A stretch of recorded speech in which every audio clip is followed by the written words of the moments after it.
Bueno, buenos días. Hace un tiempo leí sobre un proyecto financiado por el European Research Council que proponía replantear la historia de la danza española desde una perspectiva innovadora centrada en su relación con la identidad nacional. El objetivo del proyecto era analizar cómo el cuerpo en movimiento negoció esa identidad en 1894 y 1936, un periodo crucial que va desde la crisis del sistema colonial hasta el estallido de la Guerra Civil.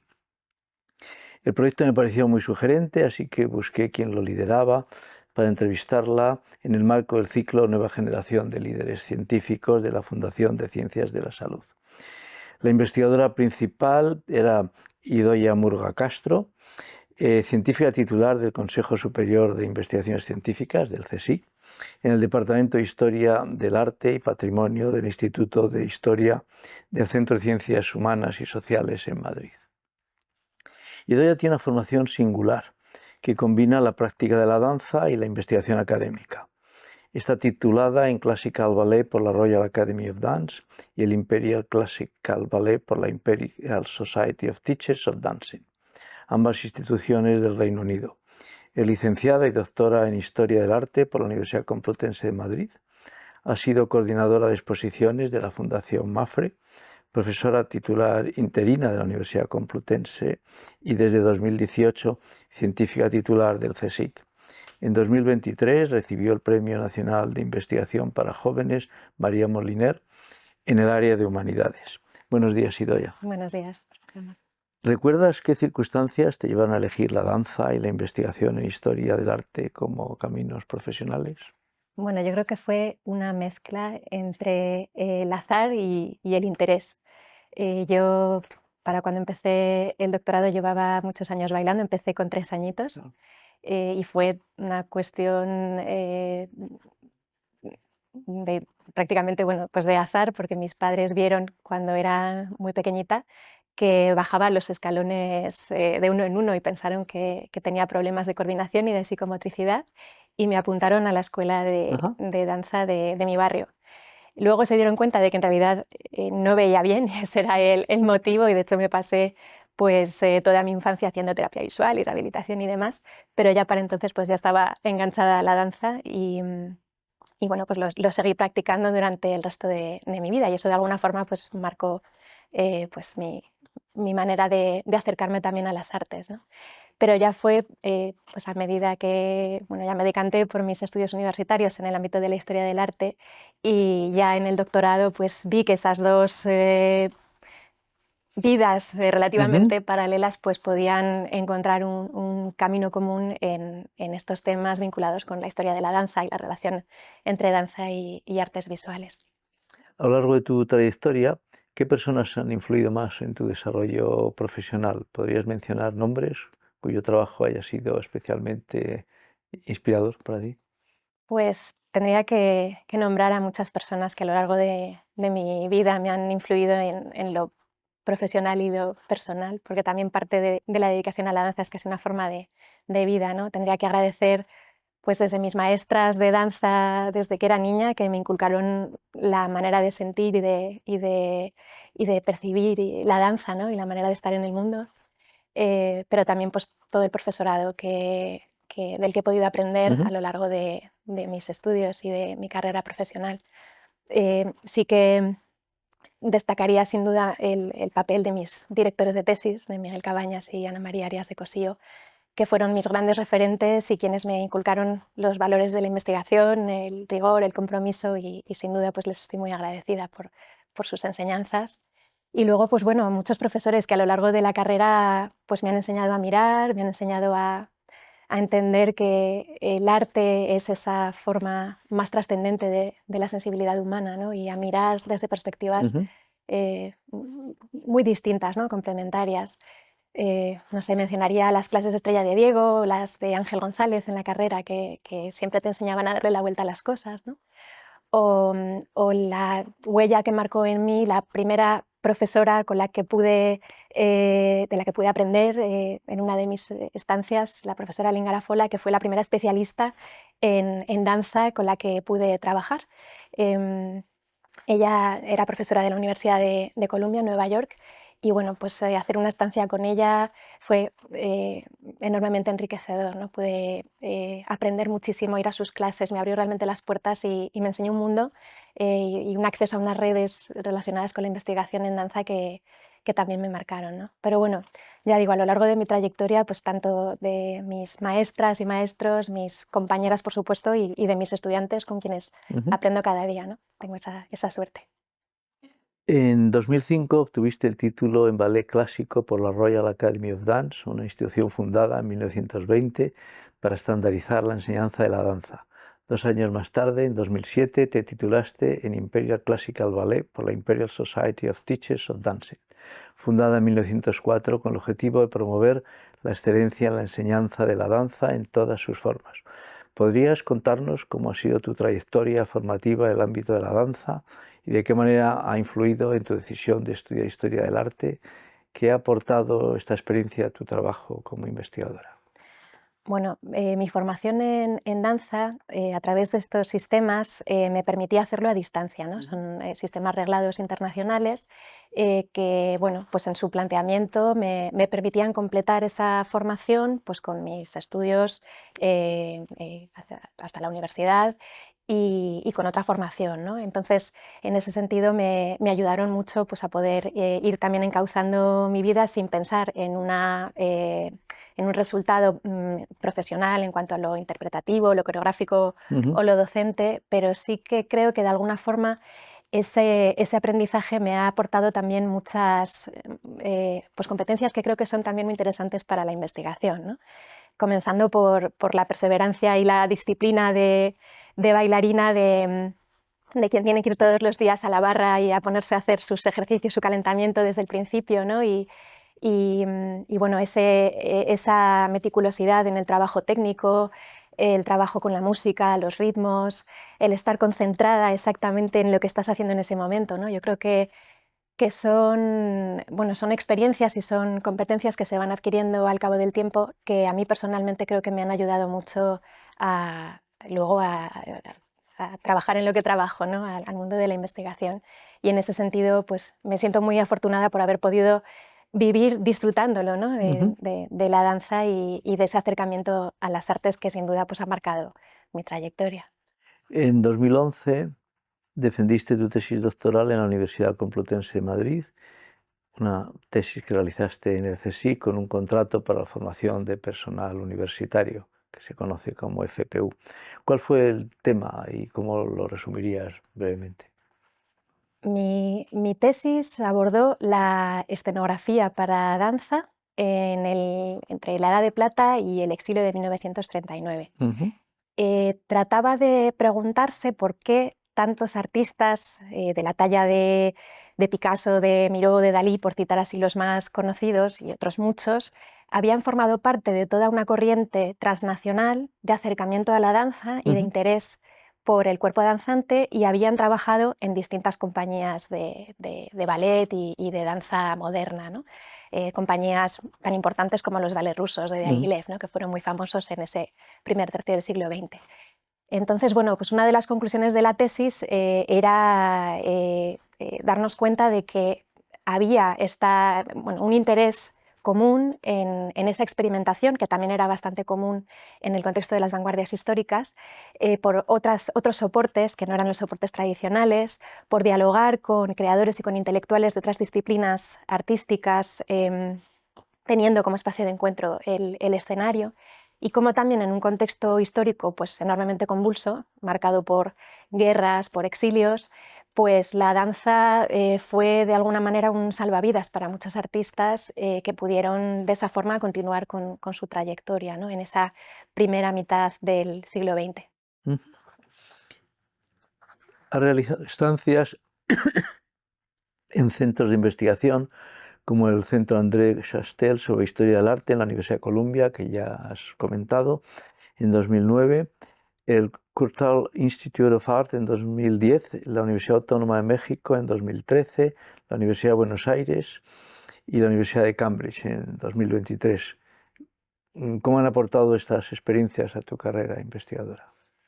Pues ha sido la oportunidad de ver cómo funcionan otros centros de investigación, cómo en distintas tradiciones académicas pues las cosas funcionan de modos distintos, complementarios. Y en el caso concreto de la investigación en danza, pues realmente asomarme a un panorama que en algunos lugares pues está más establecido, todavía en nuestro sistema universitario y científico, los dance studies o la danza como disciplina artística, pues tiene una implantación todavía limitada.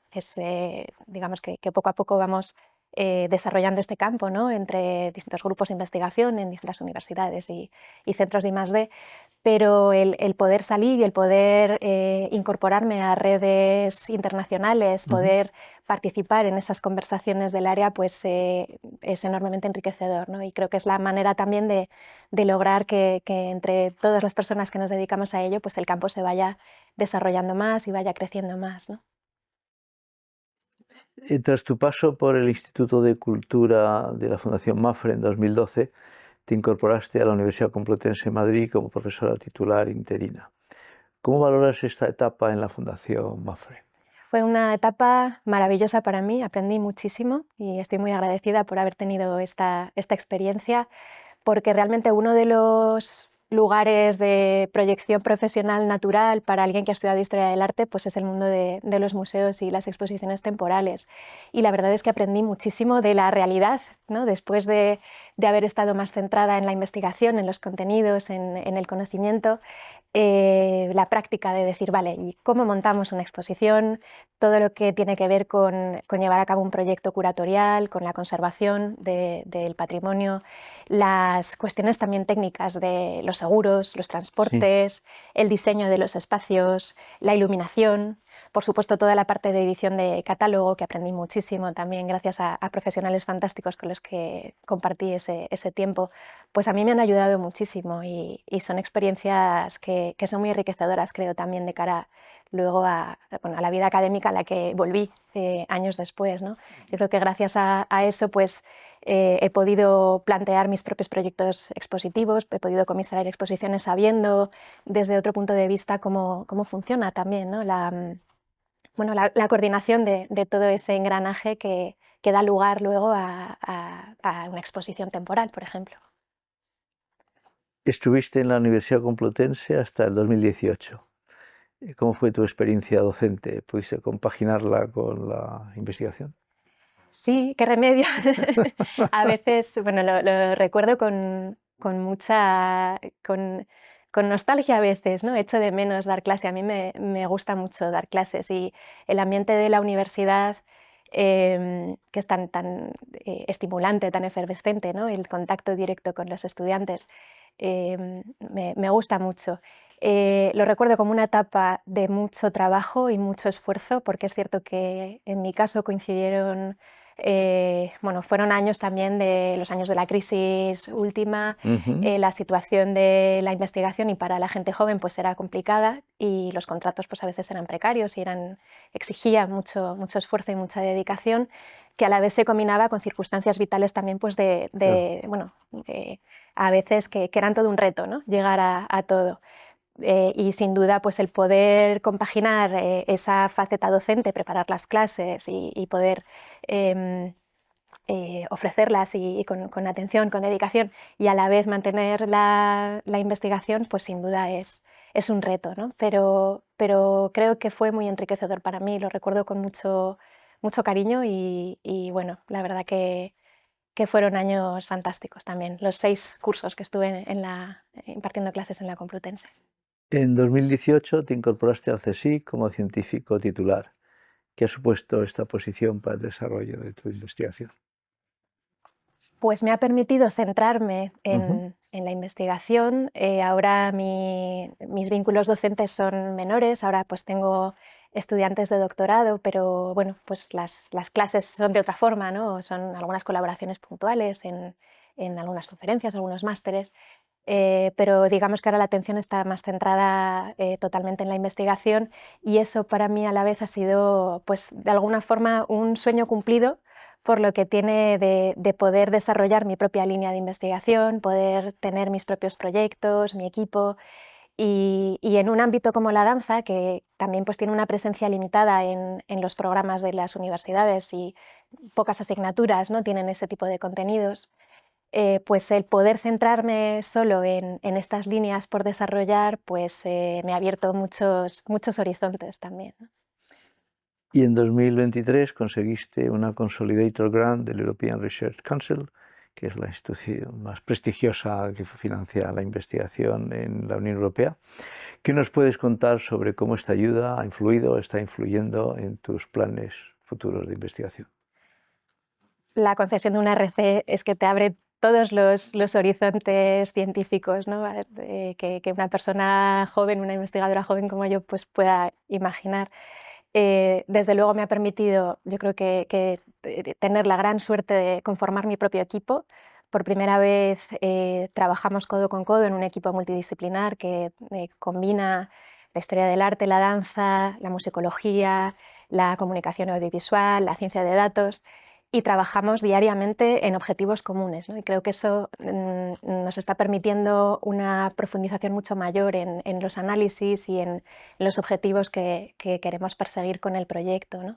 Desde luego, también un acceso a tener, bueno, a poder desarrollar, por ejemplo, nuestro laboratorio coreológico, el Coreolab, que es un espacio aquí en el Instituto de Historia, dentro del CCHS, donde poder desarrollar las metodologías relacionadas con la práctica de la danza, metodologías performativas, y poder también pensar en esa relación con herramientas tecnológicas a las que de otra forma pues, tenemos difícil acceso, y pensar en desarrollar también con colegas del ámbito de las ingenierías, de la informática, pues las maneras de registrar las danzas que estamos recuperando, las coreografías del patrimonio de la Edad de Plata que estamos reconstruyendo, y de esa forma que esas danzas no se pierdan, ¿no? Y esto nos lo permite pues, toda la tecnología de captación de movimiento, los entornos virtuales, y es un ámbito fascinante que te permite pues, ese salto en lo cuantitativo, que para las humanidades pues, es algo además bastante, bastante único, ¿no? De la financiación que te puede permitir una RC, pero también en lo cualitativo, ¿no? Por la internacionalización, el impacto de los resultados y el poder acceder de otra forma pues, a estas conversaciones de nuestras disciplinas, ¿no? Ese mismo año, en 2023, recibiste el Premio Nacional de Investigación para Jóvenes María Moliner en el área de humanidades. ¿Qué ha significado para ti este reconocimiento? Pues una enorme alegría y una enorme satisfacción. Estoy muy agradecida por haber recibido este premio, que de alguna forma impulsa y anima a seguir trabajando, ¿no? Alguien joven como yo, pues bueno, a veces la carrera académica bueno, requiere de retos y de muchísimo esfuerzo, y este tipo de reconocimientos pues, ayudan mucho a seguir trabajando con ilusión. Desde luego para mí es una suerte poder trabajar en un equipo y bueno, teniendo en cuenta que además la danza es el arte colectivo por antonomasia, pues poder con ello también dar visibilidad a toda una labor grupal, ¿no?, que llevamos a cabo. Entonces, realmente dar visibilidad a la danza en este contexto, pues creo que es una suerte, ¿no? Además de tu labor investigadora, participas en proyectos relacionados con museos y exposiciones. ¿Podrías compartir algunos ejemplos recientes? Sí, la exposición más reciente la comisarié junto a mi compañera Carmen Gaitán en el Museo Nacional de Artes Decorativas en Madrid.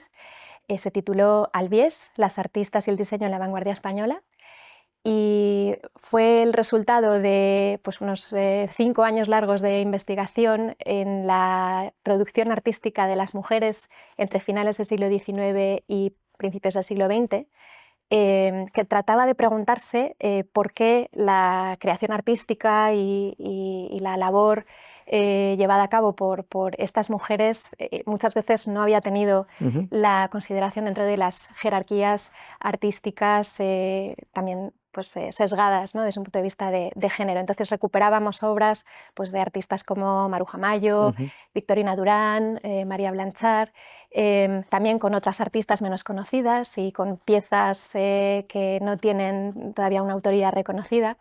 y buscábamos dar la vuelta, ¿no? Porque esas mal llamadas artes menores, como se consideran las artes decorativas, pues tenían una menor consideración respecto a las conocidas como las bellas artes, ¿no? La pintura, la escultura.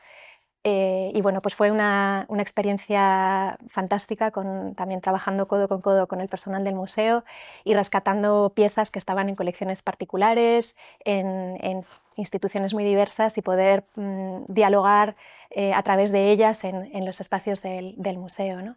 Luego, pues en años anteriores también pues he comisariado una exposición en la residencia de estudiantes sobre la danza de la Edad de Plata, que para mí fue una experiencia inolvidable.